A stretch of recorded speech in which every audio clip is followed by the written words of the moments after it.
तो logarithms chapter में next property देखते हैं, that is log of m to the power n to the base a। इसे लिखा जा सकता है n into log of m to the base a।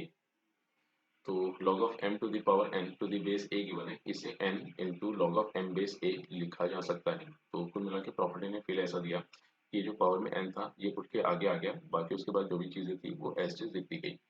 मतलब इसको ऐसे देख सकते हैं कि अगर अपने पास log of 2 to the power 3 to the base 5 given है, तो इसे लिखा जा सकता है 3 into log of 2 base 5। अगर कहीं पर ऐसा लिखा मिले log of 3 by 5 to the base 23 to the base 11, मतलब log of 3 by 5 to the power log of 3 by 5 to the power 23 to the base 11, तो 23 उठकर आगे आ जाएगा, फिर फर्दर रिमेनिंग टर्म बचेगा log of 3 by 5 to the base 11। फिर further अगर हम इसमें चाहें तो प्रीवियस प्रॉपर्टी का इस्तेमाल करके इसको ऐसे लिखा जा सकता है log of 3 by 5 गिवन था तो इसको ऐसे लिख दिया log of 3 minus log of 5 to the base 11 to the base 11। तो ये जो अपने पास एक्सप्रेशन गिवन था, अगर हम इस प्रॉपर्टी का इस्तेमाल करें तो सबसे पहले तो 23 उठ के आगे आ गया, देन मल्टीप्लिकेशन का साइन, फिर उसके बाद जो कुछ भी बच रहा था उसको एज इट इज लिख दिया गया। तो फिर नेक्स्ट काम ये कर लेते हैं, ये जो प्रॉपर्टी गिवन है इस प्रॉपर्टी का प्रूफ देख लेते हैं।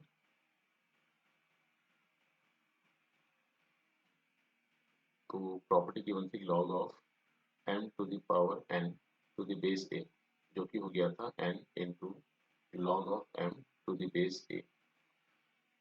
तो सबसे पहले तो एक छोटी सी चीज समझते हैं इस प्रॉपर्टी को प्रूव करने के लिए, दैट इज अगर कहीं पर भी 2 to the power 3 लिखा हुआ है तो इसका सीधा सा मतलब ये हो गया कि हम बात करें 2 into 2 into 2 मतलब 2 के 3 टाइम्स मल्टीप्लिकेशन। अगर कहीं पर 3 to the power 5 ऐसे कुछ लिखा हुआ है तो इसका मतलब बात हो रही है 3 के 5 टाइम्स मल्टीप्लिकेशन की, 3 into 3 into 3 into 3 into 3।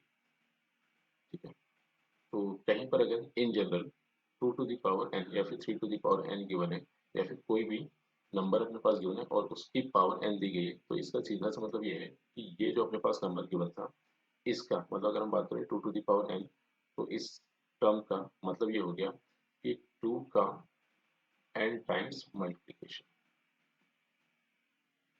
2 into 2 into 2 up to n times.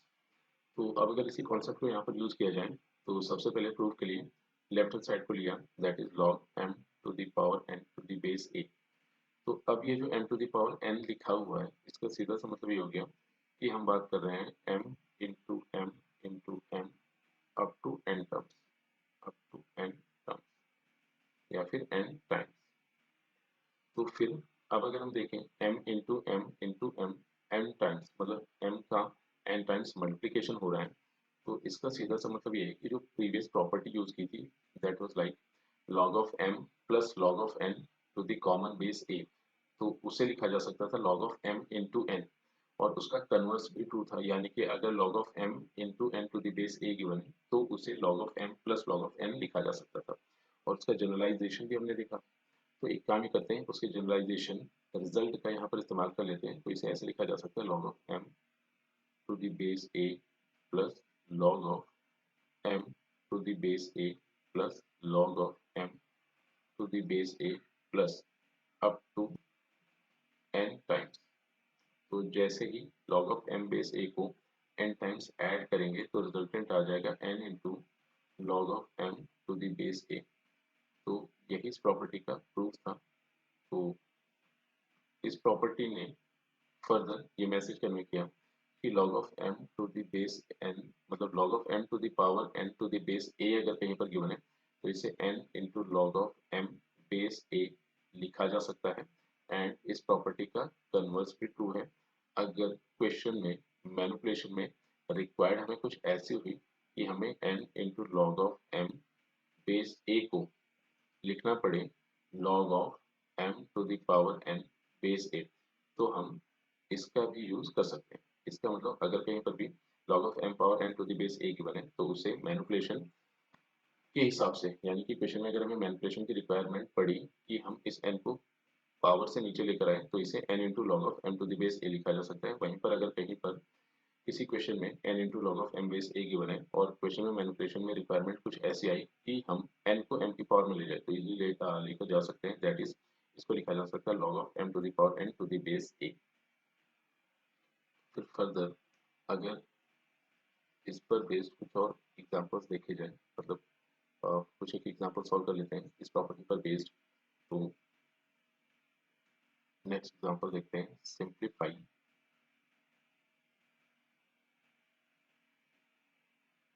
log 2 to the base 2 plus log of 2 power 5 to the base 2 plus log of 2 power 9 to the base 2 plus log of 2 power 14 to the base 2, फिर minus log of 2 to the power 3 to the base 2 minus log of 2 to the power 7 to the base 2 minus log of 2 to the power 11 to the base 2। तो ये अपने पास एक equation जो है, इस equation को simplify करके लिखना है। तो सबसे पहले तो एक काम ये किया कि log of 2 base 2, तो इसको तो 1 लिख लेते हैं। फिर प्लस ये जो log of 2 to the power 5 to the base 2 given था, इसमें से 5 को बाहर किया और जैसे 5 को बाहर किया मल्टीप्लिकेशन मिला log of 2 base 2। फिर प्लस यहाँ पर मतलब इस टर्म में जैसे 9 को बाहर किया तो इसे लिखा जा सकता है 9 टाइम्स log of 2 base 2। फिर प्लस यहाँ से अगर 14 को बाहर कर ले तो लिख सकते हैं 14 मल्टीप्लिकेशन में log of 2 base 2। फिर फर्दर माइनस यहाँ से 3 को बाहर किया, रिजल्टेंट आया log of 2 base 2। फिर माइनस का 7 बाहर करते रिजल्टेंट आया log of 2 base 2। फिर माइनस का log of 2 base 2 और यहाँ से 11 बाहर किया। तो अब यहाँ से फर्दर देखें तो 1 तो एस्टिज आ गया, प्लस ये अपने पास आ गया log 2 base 2 1 बन गया, log 2 base 2 1 बन गया। तो जितने log 2 base 2 के बने सारे के सारे 1 बन गए। फिर फर्दर रिजल्ट मिला 1 plus 5 plus 9 plus 14 minus 3 minus 7 minus 11। तो फर्दर इसे सिंप्लीफाई करें तो लिखा जा सकता है, तो 5 9 और 6 9 15 और ये हो गया 29 और माइनस का 21। तो सिंप्लीफाई किया तो रिजल्ट आ गया अपने पास 8। तो यही इस क्वेश्चन का फाइनल आंसर। फर्दर इसे किसी और मैनिपुलेशन से सॉल्व कर सकते थे, मतलब करने को ऐसा भी कर सकते थे कि यहाँ पर लॉगरिथमिक टर्म समेशन के फॉर्म में गिवन है तो log of m plus log of n की प्रॉपर्टी यूज कर ली, that is log of m plus log of n to the common base a is equal to log of m into n to the base a। और फिर यहाँ पर minus common करके इसी property का इस्तेमाल किया। तो फर्दर सिंप्लीफाई करेंगे तो आगे log of m minus log of n की प्रॉपर्टी यूज हो रही होगी, या फिर इसी तरह से सिंप्लीफाई कर लिया और जो भी अपने पास एक्सप्रेशन गिवन था उसकी सिंपलेस्ट फॉर्म एक नंबर देखने को मिली, दैट इज 8। एक और एग्जांपल सॉल्व कर लेते हैं इस प्रॉपर्टी पर बेस्ड, दैट इज सिंप्लीफाई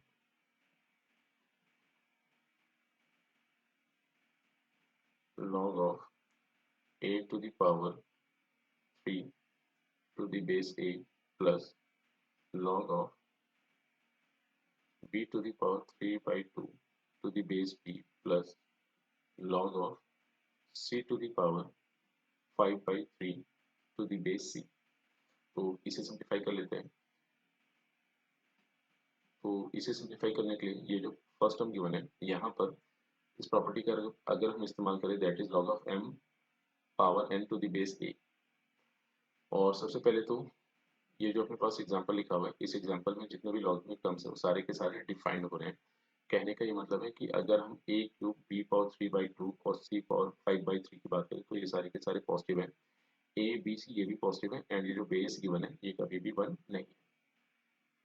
तो ये जो एग्जांपल अपने पास लिखा हुआ है इस कंडीशन को फॉलो कर रहा है, that is all logarithmic terms are defined.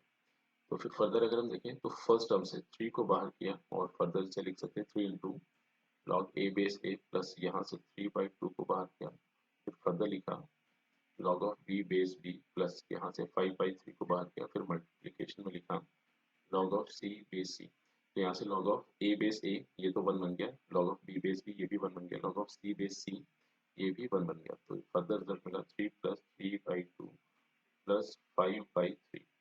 तो इसे सिंप्लीफाई करें तो रिजल्टेंट अपने पास आ गया। एलसीएम तो मिल गया सबसे पहले 6 और फिर फर्दर मिला, ये बना 18 + 9 + 10। तो इसे सिंप्लीफाई करें तो 27 और +10, तो ये हो गया 37 / 6। एंड यही इस क्वेश्चन का आंसर।